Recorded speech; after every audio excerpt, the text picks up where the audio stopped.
In the last 24 hours, the IDF's operational activity in Khan Yunis has resulted in the elimination of dozens of terrorists. This has been done according to well-established procedures that began with taking the enemy by surprise and overwhelming them using a combination of superior technology, training, and equipment.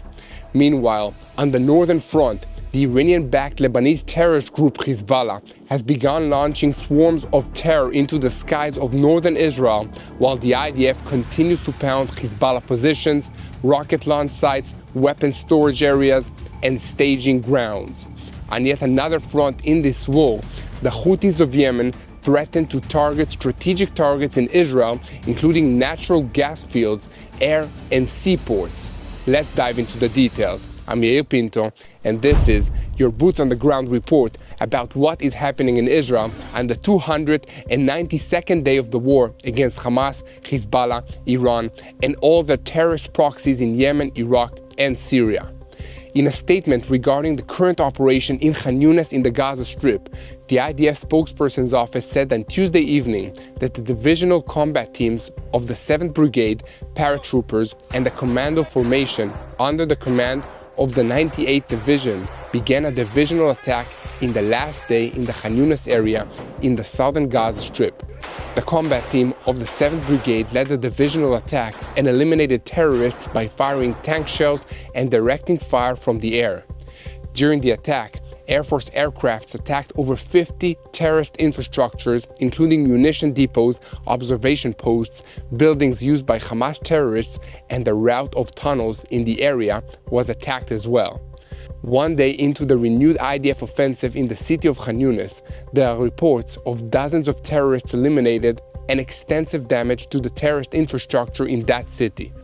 This has been accomplished despite the IDF operating with a severe disadvantage, as it needs to warn the civilian population before initiating any attacks on the terrorists. This makes it very difficult to maintain the element of surprise, which is so important to any military operation. The IDF has established procedures that include encircling the area of contact before warning the civilians and providing a corridor for them to exit the area before initiating action against the terrorists. There is no guarantee of success even with these procedures, but the rate of success has greatly increased since they were adopted. However, some IDF reserve officers are claiming that the procedures are not always followed correctly, and sometimes terrorists can escape the encirclement and possibly even smuggle Israeli hostages out so that they can be kept in captivity. However, battlefield assessment and after-action reports indicate that the IDF is succeeding in its mission to eliminate the terrorist threat and push back the efforts by Hamas to rebuild its infrastructure in Khan Yunis, as well as other parts of the Gaza Strip. According to the Hamas-run Ministry of Health in Gaza, there are approximately 70 dead, some of whom are women and children, and that at least 20 other people have been wounded. It is important to emphasize that the Ministry of Health in Gaza does not distinguish between armed terrorists and civilians. In all of their reports, they always say that each and every Palestinian casualty is an innocent civilian who was heartlessly gunned down by Israeli war criminal. With that in mind, the IDF reported on Tuesday that tanks have entered the eastern part of Khan Yunis after informing the residents of the eastern humanitarian section to evacuate to the west due to expected activity against terrorist infrastructure. When the IDF entered the area, the residents evacuated, and following this, the IDF announced that 30 terrorist infrastructures were attacked and terrorists were eliminated through airstrikes and tank fire. The Air Force also attacked IDF warehouses, observation posts, underground tunnels, and buildings used by Hamas.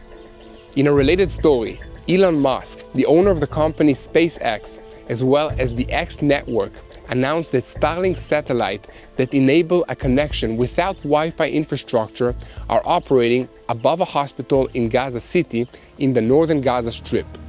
Musk also noted that during the process, Israel and the United Arab Emirates supported him. So please continue to spread the truth. Share our videos on YouTube and subscribe to this YouTube channel.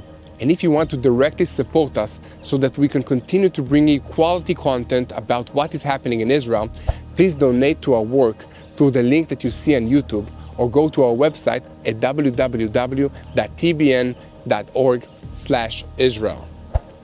Switching to another front in this war, in recent months, a dramatic change was observed in the operational activity in Judea and Samaria. The terrorists have changed their tactics in response to the change in IDF tactics, and this is making it necessary for the IDF to change tactics once again. An example of this can be seen in an operation on Tuesday morning in which IDF troops in cooperation with the Shin Bet and the border police attempted to arrest a suspect in the city of Tulkarem, north of Jerusalem. The operation ended with an exchange of fire in which 8 terrorists were eliminated, including one who was carrying a rifle while dressed in the uniform of a paramedic. This is an example of how the terrorists shamelessly use civilian infrastructure and even clothing to try and hide their military activities, and of course, they will also use images of those incidents to try and make false claims about Israel targeting innocent, unarmed civilians. However, intelligence penetration of the terrorist gangs by the Shin Bet, combined with close coordination between the ground units and the Air Force, enabled the security situation to remain stable and prevented the terrorists from gaining an advantage. In recent months, the IDF has begun to adjust its tactics, reintroducing airstrikes to the toolkit it uses against the terrorists, and that brings us back to Tuesday morning's operation in Tulkarem. The operation that led to the elimination of these 8 terrorists incorporated all the tools in the toolkit, culminating in the strikes by remotely operated UAV. One of the 8 terrorists eliminated in this strike was identified as Asraf Nafe, the head of Hamas in Tulkarem, along with a senior terrorist leader. An IDF assessment of the security situation in Judea and Samaria includes a statement that the increase in airstrikes against individual terrorists is causing panic in their ranks. It is causing them to alter their patterns of movements and daily conduct, as well as their methods of organizing and planning their operations. The IDF assessment added that we see that they have changed their form of movement and move individually, or at least in squads of no more than 2 or 3 people at once. In the past, we saw them assembling in groups of 20 to 30 terrorists and sometimes even more. Now, they are simply afraid to gather. Finally, the assessment claims that we recognize that they are afraid to move with cell phones. We have seen another phenomenon in which they place shadow nets on balconies, roofs, and even in alleys to make it difficult for us to detect figures and hit them. The IDF reports being very satisfied with the results of their new tactics, which are making it much harder for the terrorist organizations and gangs in Judea and Samaria to plan and execute attacks against Israelis and Palestinian civilians. The IDF forces are currently operating all over Judea and Samaria, and there are reports of an increase in clashes with local residents who like to throw rocks at the armored vehicles of the IDF. This is kind of the Middle Eastern version of what is sometimes called virtue signaling, but it has the potential to quickly and unexpectedly turn into something much more serious. So please be in prayer for the Israeli security forces who are trying to maintain a stable and peaceful environment for everyone. Here at TBN Israel, we will continue to update you about the Judea and Samaria situation. I'm constantly being asked by viewers and supporters, how can I help and support Israel during this time? And I'm proud to introduce an organization that really saves lives in Israel, and that includes Jews, Arabs, and anyone else who needs help. I'm talking about Magen David Adom, the medical first response organization that is on the front lines in the south of the country and in the north. They are true heroes, standing up in the face of danger every day. Magen David Adom is entirely funded by donors, and they need your help to pay for ambulances and medical equipment, training and protective equipment for the brave volunteers, and more. So support them through the links in the description of this video.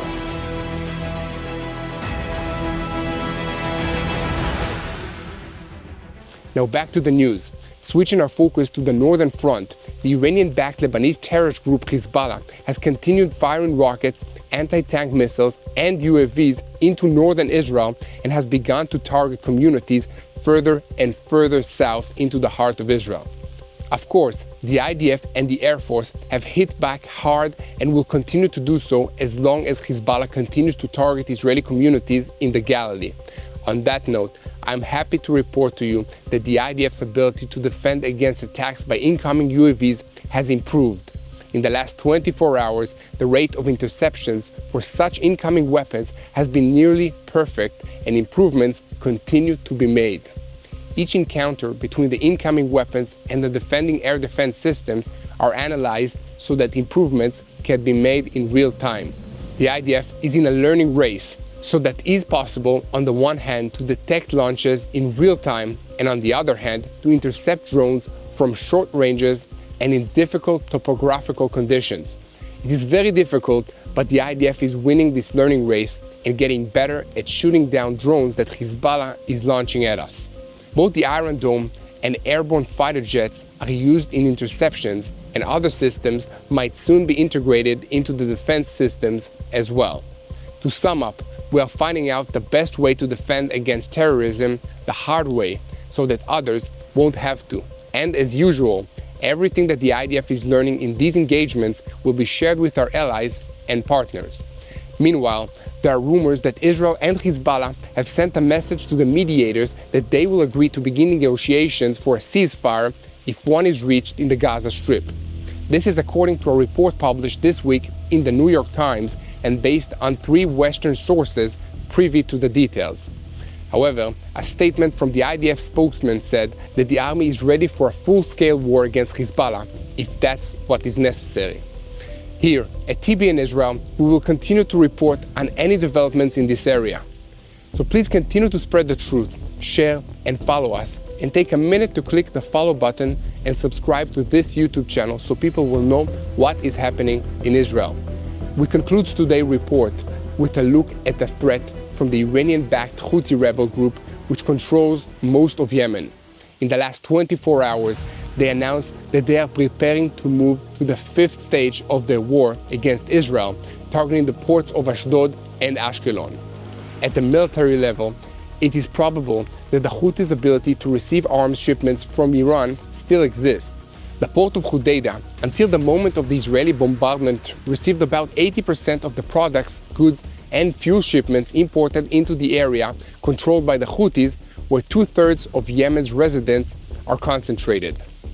The initial estimates say that it will take between 6 months to a year for the Houthis to repair the damage caused by the Israeli airstrike on this port so that it can once again be used to import large volumes of cargo. As the fires are beginning to be put out and the smoke is clearing, it can be observed that 40 of the 43 fuel tanks at the port were destroyed or heavily damaged. 2 of the cranes used to load and unload cargo from the ships were also destroyed, along with several warehouses that the Houthis used to store missile components, UAVs, and rocket fuel. This is according to sources within Yemen who have knowledge on the port. However, a report this week in Saudi media portals indicates that although the strike caused severe economic damage to the Houthis, they still have the ability to import weapons from Iran. This is because there are still 2 operational ports in Houthi-controlled territory, Salif and Ras Issa. The report also said that a decrease in the level of humanitarian aid and a severe fuel crisis may force the Houthis to allow the entry of fuel and gas from Mariv to Sana during the coming months. So please continue to spread the truth, share and follow us, and subscribe to this YouTube channel. One more story we have to report to you today, and that is about the video that was released showing the kidnapping of Matan Bena, a resident of the Gaza border communities which was attacked by Hamas on October 7th. In the video, this young Israeli man can be seen being held between 2 terrorists on a motorcycle as it enters a crowded area on the outskirts of Khan Yunis in the Gaza Strip. Large crowds are seen following the motorcycle and cheering at the sight of the Jewish loot. According to estimates, this is documentation from the first days after the kidnapping in what appears to be the transfer of Matan to the place where he was held. Matan's phone was recovered by the IDF in Gaza, and it still holds the last communication he had with his family. This includes a text he sent his uncle saying, "Help my mother, that's the only thing I ask." A short time later, he wrote a text to his mother saying, "There is someone here. I love you. Don't cry." These messages are just heartbreaking, and I want to ask you to pray for the hostages and pray for Israel. Pray for Prime Minister Benjamin Netanyahu as he addresses the US Congress this evening. As the voice of the State of Israel is important, pray with us that many people, as many as possible, will listen to the truth, and pray for the IDF soldiers and the peace of Jerusalem. Hello, this is Mati here in Jerusalem with TBN Israel. This is Yair Pinto from TBN Israel here in Jerusalem. TBN Israel is keeping viewers informed with Israel-focused news, culture, and what God is doing in this land. Support TBN Israel today online at tbn.org/Israel. Thank you.